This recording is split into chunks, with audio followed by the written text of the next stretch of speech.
कालीबंगा राजस्थान के हनुमानगढ़ जिले का एक प्राचीन एवं ऐतिहासिक स्थल है। यहाँ सिंधु घाटी सभ्यता के महत्वपूर्ण अवशेष मिले हैं। कालीबंगा एक छोटा नगर था। यहाँ एक दुर्ग मिला है।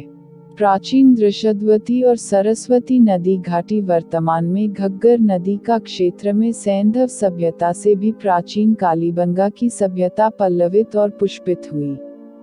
कालीबंगा 4000 ईसा पूर्व से भी अधिक प्राचीन मानी जाती है।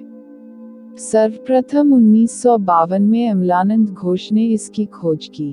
B.K. थापर और B.B. लाल ने 1961 से 69 में यहाँ उत्खनन का कार्य किया। यहाँ विश्व का सर्वप्रथम जोता हुआ खेत मिला है और 2900 ईसा पूर्व तक यहाँ एक विकसित नगर था। कालीबंगा की स्थिति। पुरातात्विक स्थल कालीबंगा राजस्थान के हनुमानगढ़ जिले में स्थित है। हनुमानगढ़ से कालीबंगा की दूरी 30 किलोमीटर है।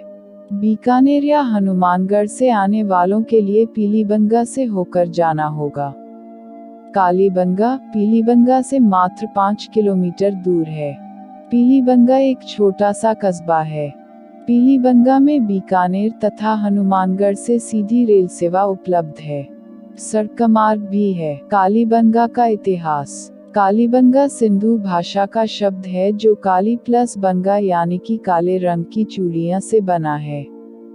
काली का अर्थ काले रंग से तथा बंगा का अर्थ चूड़ियों से है। परिचय। राजस्थान के हनुमानगढ़ जिले के दक्षिण पश्चिम में स्थित कालीबंगा स्थान पर उत्खनन द्वारा 26 फुट ऊंची पश्चिमी थेड़ी से प्राप्त अवशेषों से विदित होता है कि लगभग 4500 वर्ष पूर्व यहाँ सरस्वती नदी के किनारे हड़प्पा कालीन सभ्यता फल फूल रही थी। कालीबंगा हनुमानगढ़ जिले में पीलीबंगा के निकट स्थित है। यह स्थान प्राचीन काल की नदी सरस्वती, जो कालांतर में सूखकर लुप्त हो गई थी, के तट पर स्थित था। यह नदी अब घग्गर नदी के रूप में है।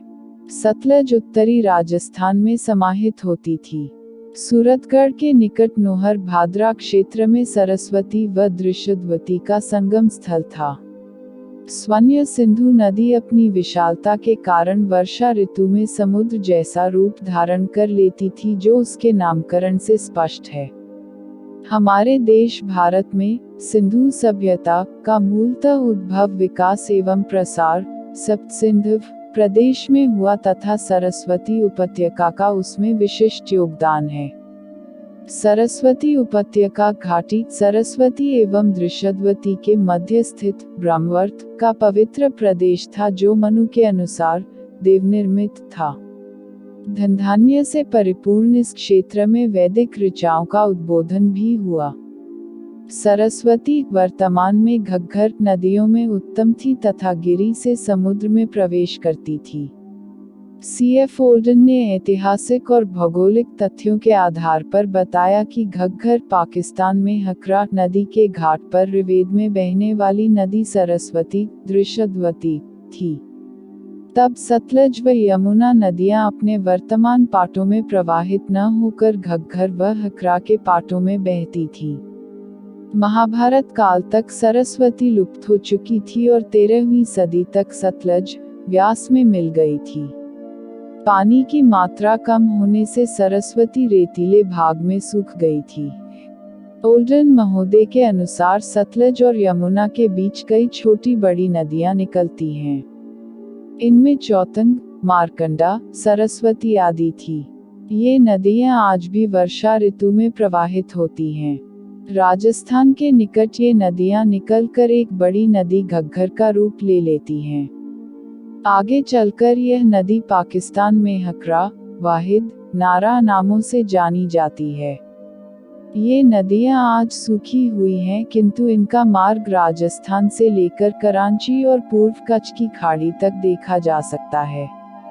वाकणकर महाशय के अनुसार सरस्वती नदी के तट पर 200 से अधिक नगर बसे थे, जो हड़प्पाकालीन हैं। इस कारण इसे सिंधु घाटी की सभ्यता के स्थान पर सरस्वती नदी की सभ्यता कहना चाहिए। मूलतः घग्घर हकराही प्राचीन सरस्वती नदी थी जो सतलज और यमुना के संयुक्त गुजरात तक बहती थी, जिसका पाट चौड़ाई ब्रह्मपुत्र नदी से बढ़कर 8 किलोमीटर था। वाकणकर के अनुसार सरस्वती नदी 2,50,000 वर्ष पूर्व नागौर, लूनासर, ओसियां, डीडवाना होते हुए लूनी से मिलती थी, जहां से वह पूर्व में कच्छ के रण में नारायण जल सरोवर होकर लोथल के निकट खंभात की खाड़ी में गिरती थी, किंतु 40,000 वर्ष पूर्व पहले भूचाल आया, जिसके कारण सरस्वती नदी मार्ग परिवर्तन कर घग्घर नदी के मार्ग से होते हुए हनुमानगढ़ और सूरतगढ़ के बहावलपुर क्षेत्र में सिंधु नदी के समानांतर बहती हुई कच्छ के मैदान में समुद्र से मिल जाती थी। महाभारत काल में कौरव पांडव युद्ध इसी के तट पर लड़ा गया। इसी काल में सरस्वती के विलुप्त होने पर यमुना गंगा में मिलने लगी।